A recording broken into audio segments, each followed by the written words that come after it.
এটা হচ্ছে ঝাড়খণ্ড। ঝাড়খণ্ডের এই যে ওপরে দেখছো সবাই, ওপরে এগুলো সব পাহাড়। ওই পাহাড়গুলোর পাথর কেটে কেটে নিয়ে এসে গঙ্গার ধারে কি সুন্দর করে সব বাঁধিয়েছে দেখো সবাই।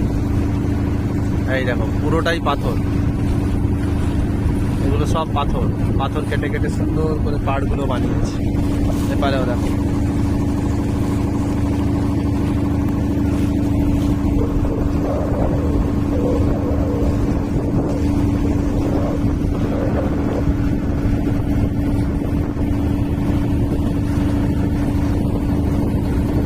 পাহাড় থেকে পাথর কেটে কেটে নিয়ে এসছে। এই যে পাহাড়, এই এই এই পাহাড় থেকে এনে কিনারাগুলো বাঁধাচ্ছে।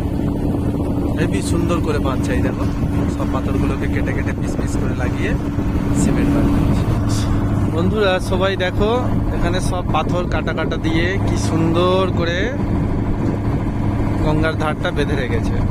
পিছনে রয়েছে পাহাড়, ঠিক এই পাহাড়টা ধীরে ধীরে ধীরে ধীরে ধীরে ধীরে অত দূর চলে গেছে। তারপরে এই জিনিসটা কি আমি বুঝতে পারলাম না, এটা কি খুব বড় শিব মন্দির না অন্য কিছু? কেউ যদি এখানে এসে থাকো একটু কমেন্ট করে জানাবে এটা কি হতে পারে।